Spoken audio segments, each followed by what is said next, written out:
Hey, it's me, TB, and it has been a very long time since I have last recorded a video. Probably early February, if I had to guess, maybe like late January. But yeah, it has been a while, mostly like school and work and stuff, but I should be able to upload more consistently now, I say, as there's been like a 2-week break between this video and the previous one. But listen, I was just very lazy and I didn't feel like it, so here we are. So anyway, this is the mid-year Freakout Tag, which I don't think there's anything on here that I read back whenever I was updating you back in like January and February. So I think all this will be new to you, unless you've been following me on GoodReads, which that and all of my social media is linked down below, so you can go follow me on there. So yeah, this is the mid-year Freakout Tag, blah, blah, blah. And so let's just get started. So the first question is the best book you've read so far in 2022. And this is Dark Desires After Dusk by Cressly Cole. So this is like, I don't know, like book 6-ish, I think, in her Immortals After Dark series. And this one, we are following Gideon and Holly. They're our little main couple here. And basically, Gideon like fucked up a long time ago and caused his brother, I think, or his cousin or something like that, to like lose his throne in the demon realms. So he feels very haunted by that fuck up. And Holly is like this normal student that doesn't realize that she's like part supernatural, and they are fated mates. But Holly does not know this yet, of course. But Gideon knows this and has been like looking at her from afar. Eventually, word gets out that, you know, these people want Holly like delivered to them, and Gideon intends to like use her, I think, to help get his brother / cousin like regain his throne in his realm or whatever. But they're fated mates, you know, drama ensues. So yeah, this book I gave 5 stars, and just like this is the only book I think of that I actually like enjoyed all the way through. You know, there was fun romance angst, there was good sex scenes. Like, what more do you need? And yeah, honestly, I was looking through my Goodreads for this video, and this year has kind of like sucked for reading for me. Like, everything has been kind of like meh. So the fact that this is the best book is not really saying much, but I still definitely think it is definitely like the upper tier of books that I've read this year. So there you go. So question number 2 is the best sequel you've read so far in 2022. So obviously for that it has City of Heavenly Fire. Listen, I think this gets best sequel just because like City of Fallen Angels and City of Lost Souls were both so bad. So this is kind of like a great sequel by default, you know, because there are actually like plot and stuff that happens in here. So yeah, this is like book 6 out of like 300 in the Shadowhunter Chronicles. Also the last book in the Mortal Instruments like series. So thank fucking God I'm free from the incest. Hallelujah. But yeah, we're dealing with Jason Clary and Simon and Izzy and Alec as they're trying to stop the new antagonist from using this magical cup. And yeah, it's cool, I guess. Still not as good as the Inferno Devices, but you can't top perfection, so at least you tried. So next is a new release you haven't read but want to, and for me that's Court by Tracy Wolff. It's like book 4 in her Crave series. And listen, I've not been reading anything physically. Like even this I read via audiobook because like I work full time now, so I just read a lot via audiobook because I can listen to stuff while I work. So audiobooks are the best for me. And like, so like I haven't been reading anything physically, so obviously I haven't gone around to reading this at all. But that might be changing in the future, who knows. But yeah, I need to read this because I really liked the first 3 books, and I'm hoping this is like a great time, you know. Basically, in the Crave series, we're following our character Grace, who's sent to this boarding school in Alaska after her parents are killed.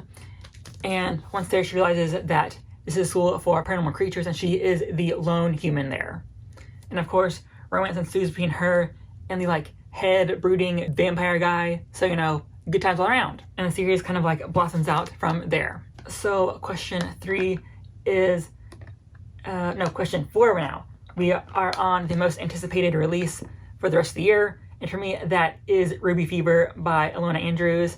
Because listen, I just basically binged this entire series over the last few months, and it's so fucking good. This is like book, I think 6 in their Hidden Legacy series. This is like the second trilogy, I think. Basically, this is a series that's following an alternate reality, kind of, or like an alternate history, where like in the late 19th century, there's a serum that was discovered that can basically give people magic. And obviously it's gonna like change history, of course, because now in the present day, actually it's not like present day, it's like 2010, I think, in the series, like around there somewhere. But in this world, there are like magical families that kind of like want to make their magic stronger by marrying, by doing like specific marriages, of course. The shape of the of the United States is different because of like how magic has kind of shaped history, of course. So it's very fun. I like both of our like main couples throughout both of our trilogy so far. Hopefully Ruby Fever will be great too. But honestly, I think every book in the series has been 5 stars. So I'm pretty sure it's gonna be great, you know? But yeah, if you want like urban fantasy with magic, here you go. It's pretty fun. And the books aren't really long. They're all available on Scribd, which is how I listen to them all. So 5 is the biggest disappointment, and for me, that is My Heart is a Chainsaw by Stephen Graham Jones. Listen, I wanted to like this so bad, but I shouldn't. In fact, I kind of hated my entire time reading it. So yeah, basically we're following our character Jade, who is convinced that like her world is the basis of a slasher movie.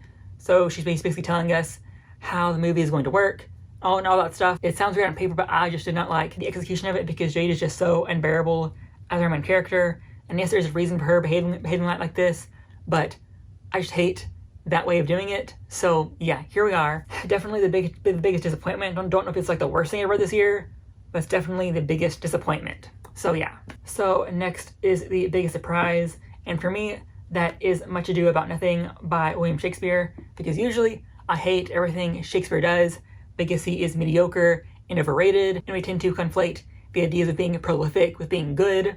So yeah, Much Ado About Nothing is mostly, like, I think it's good because of how Beatrice and Benedict interact, and that's basically it. Everything is kind of like bleh, but seeing them talk is really fun. So yeah, that's basically it. And in this play, we're basically following this little families coming together at a house, because I think it's like Claudio and like his people are coming over because they've been over at war, I think, or they're going to war, who knows, but they're here and they're staying at this guy's house, and over the course that Claudio wants to appoint this guy's daughter, so of course they need to get married first, and then plot stuff ensues from there. So next up is favorite new author, debut, or new to you, and guess what? For this one, basically every new author that I read almost was just not a fun time, so this one is kind of like almost a default of sorts. Like there were other options, but like I wanted to like not talk about the same books and series over and over again, so here we are. But I guess by default, this goes to Dennis Smith, who I read his poetry book or his poetry collection called Homie. So yeah, it was a good time. The poetry was great. Not much else to say because it's poetry, but here we are. And yeah, it just kind of summarizes how well my year's been going. Like this category is basically like a default because I've only been reading from authors that I've already read from before. Mostly because every time I try something new, it fucks me up by being bad or like being disappointing. So here we are. It's been a pretty bleh year overall. So great. So next is the newest fictional crush, and for me, it's probably Thomas from the Powder Mage trilogy by Brian McClellan. It's mostly because like he's a grizzled old DILF, so like why not, you know? Basically, in this trilogy, he's also the one that kind of like overthrows like the main corrupt government and kills all the fucked up people. So a great king that we stan in times like this where we could really use someone that was willing to overthrow corrupt government, which I'm not saying anything legally about that, but you know, but in theory, if the US was to have a corrupt government, which of course we do not, you know, but if we were to have something, but if it were to be corrupt somehow, you know, I would probably support someone like Tomas who wants to kill, you know, corrupt political officials, but obviously not in real life because killing political officials is wrong, apparently, you know, legally, of course. He's basically just an older DILF who overthrows a corrupt government. What more do you need? Sure, he's like kind of toxic, but like I can't accept that because he's hot, you know? It's kind of like another like default question because of how I read like the books throughout this year, none of them fell in 2022 to count for this question. So this is newest favorite character. So I'm going to default here and just say the Blackthorns in City of Heavenly Fire because like I like them. They're probably some of my favorite chapters in this book. Even though they did get kind of repetitive towards the end, but overall it was a fun time with them. And I'm pretty sure they're like our main characters in the next trilogy, The Dark Artifices. So it'll be a great time. But yeah, I just liked their family dynamic. Even though I was so confused about how old everyone was until like the very end, and then I was like really shocked by how young everyone was. But apparently we are young the entire time. I shouldn't like ever realize it. So yeah, they kind of win by default, but you know, good for them, I guess. So the next question is books that made you cry, and not a single book has made me cry this year. Not even out of disappointment. It's just been a very, like I said before, a very bleh reading year for me. Hasn't really been great. Hasn't been awful. Just kind of like bleh. So next question is a book that made you happy. Nothing like happy, you know, besides one book, which again is basically a default. Kind of already told you why this you know book made me happy earlier, but it's City of Heavenly Fire, because after reading this, I am free from incest plots. So thank God I am free. Never have to read any questionable incest shit ever again. I just hope so, because oh my God, I was so tired of like incest being brought up in like any way. Like, pack it up. I'm tired. After reading this, I'm free from incest. So it's a good day for me. So next is the most beautiful book that you've bought so far this year. I'll tell you right now, I haven't bought a lot of books recently. Other hobbies have been taking out my money. But probably Karen Battle in the Hidden Kingdom, I think. I'll put the cover up here somewhere. That's a pretty nice cover. Probably the best cover that I bought this year, which isn't saying much because I've bought like maybe 10 books this year. So yeah, not saying much. I still think it's very pretty. So there we go. So the last question is, what books do I need to read before the year's over? And guess what? I basically need to read everything. Just have a TBR that I haven't gotten around to yet. That's literally been sitting on my like table next to my bed since January. Haven't touched a single book there since. So that's still there. I'm behind on my book club books by like 4 months. So that's great, because again, audiobooks only. So like I'm slacking there. And then what else? I have like 3 reading vlogs that I have the intro clips filmed for that I haven't really started yet. So that's good.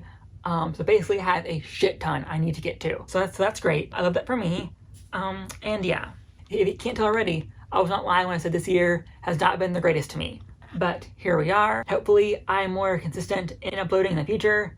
But if not, well, you'll live, I promise. So yeah, that's all from me. Thank you for watching. If you like this video, subscribe, like, share, all that. And hopefully I will see you next week.